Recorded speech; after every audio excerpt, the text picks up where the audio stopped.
The heart and soul of the Columbia River lie in the mountains towering above it. Water pulses out of the mountains like blood flowing from a heart, and into the artery, the Columbia River Valley. The mighty river once played host to one of the world's largest salmon runs. Dams, however, have since smoothed out its rapids, flooded its valleys, and devoided it of salmon. Such a beautiful river, and yet such a sad tale. BC's new energy plan has set history up to repeat itself. The people of British Columbia made a big sacrifice in the 50s and 60s when we drowned several thousand kilometers of prime agricultural and forestry land underneath mega dam projects. The Columbia River flows north from Canal Flats, draining the western slope of the Rockies, and makes a big bend around the northern tip of the Selkirks. Once laden with roaring rapids, the Columbia has become a series of slow-moving lakes. The question one must ask is whether or not IPP's so-called green energy production is worth the destruction of wilderness and creeks alike. Caught in the juxtaposition between modern-day life and the natural world, I needed more information. Over the course of 2011, I chose to document what we stand to lose if conservation doesn't take priority over consumption. The privatization of private power projects as it's playing out in this province reminds me of gold rush mentality, in which these companies are not going to be accountable environmentally, just like mining companies aren't accountable.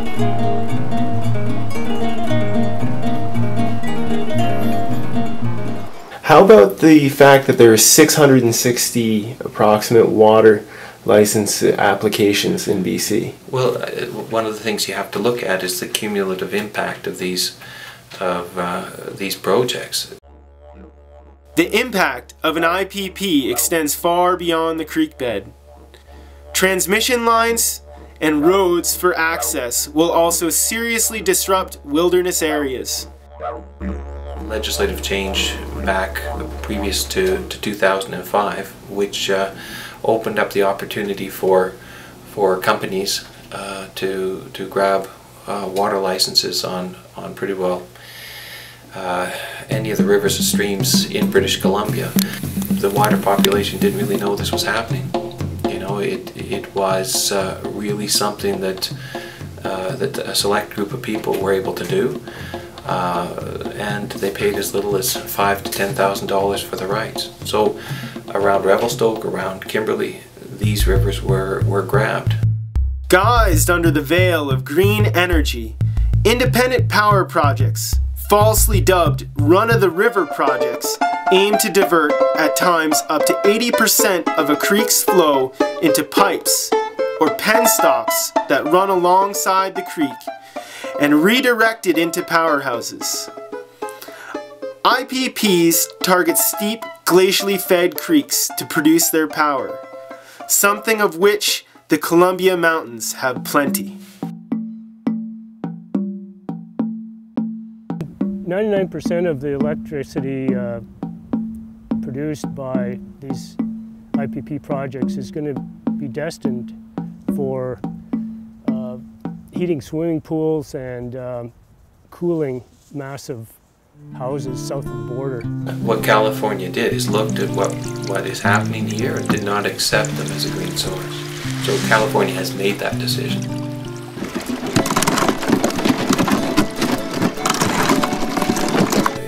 You don't want to have your community surrounded by each watershed with an IPP on it, right? So in Revelstoke, in Golden, what people have consistently told me they think I should be saying on the issue is that we want a local say on whether an IPP is appropriate or not.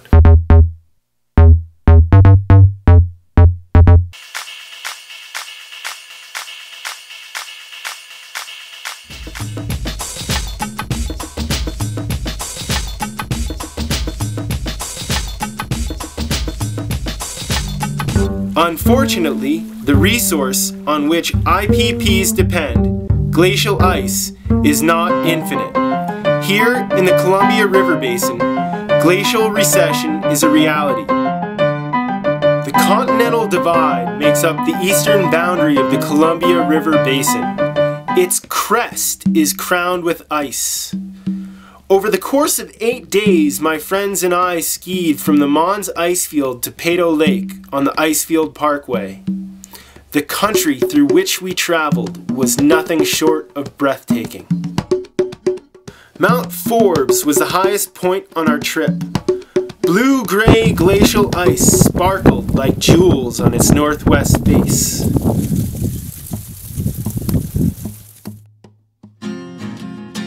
In 1967, Chick Scott and 3 friends skied from Jasper to Lake Louise via the Continental Divide. After my trip, I was curious to know if there had been much change in the amount of ice along it. So that Mons rappel, how did you guys do that back in the day? How many ropes did you have for that? Well, we didn't need a rope. We just walked down it. The snow was deep enough that we could actually face out and kick steps, you know, with our heels into it and just walk down.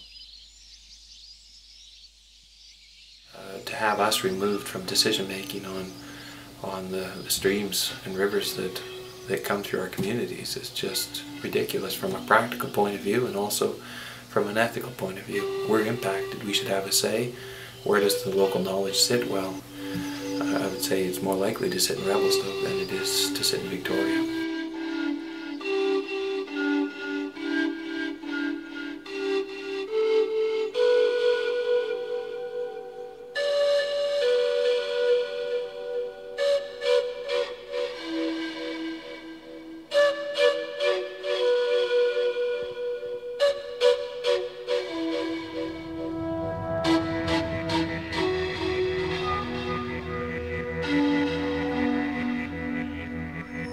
The way we've organized it, I think, is fundamentally wrong. I think that it makes no sense at all where the government is going with this.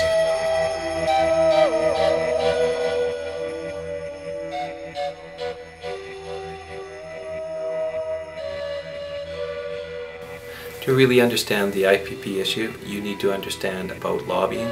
You need to understand how a vested interest can push that interest through the government.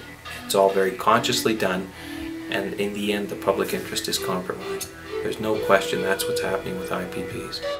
After 2 stormy days on the Freshfield Icefield, we crested the Lombe Col and passed through the Conway Group. We descended to the Blaeberry River, which, unfortunately, has not been spared by the onslaught of IPP proposals. The melt was on, and IPPs were pumping out the juice. But the days were growing longer, and BC's demand for electricity was getting smaller by the day. BC Hydro will buy power at a time when it doesn't need it. Most of these projects go during the freshet.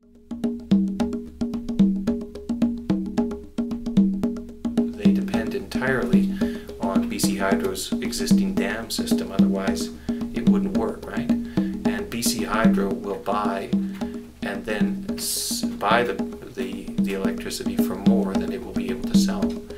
So in an economic sense, all of it doesn't really make sense for BC Hydro to do. I don't quite understand what you're getting at in that BC Hydro is going to buy power for more than they can sell it.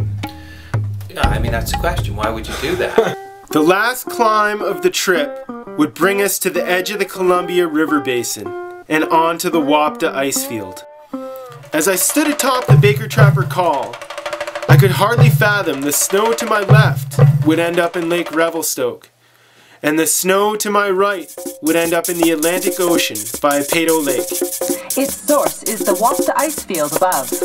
There's been plenty of talk lately about climate change, and our receding Rocky Mountain glaciers certainly reflect that.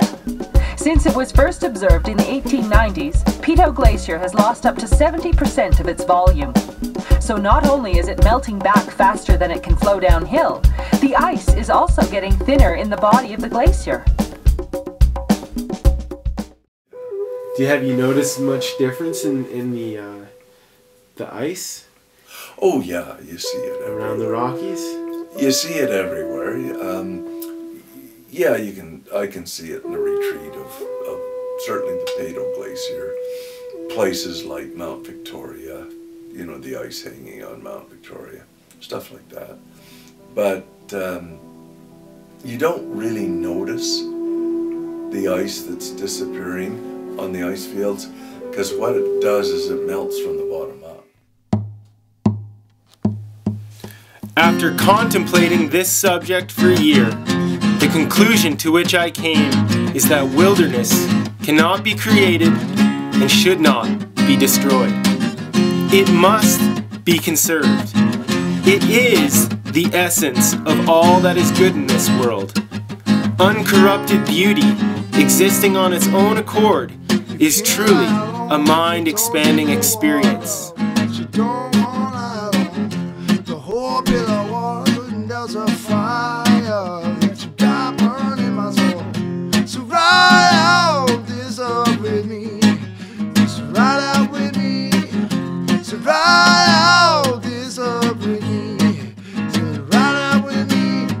In your life, out here in the minute now, straight from the air, straight from the sound. Walked in the night and the light pouring down, fell from the sky and my feet touched the ground.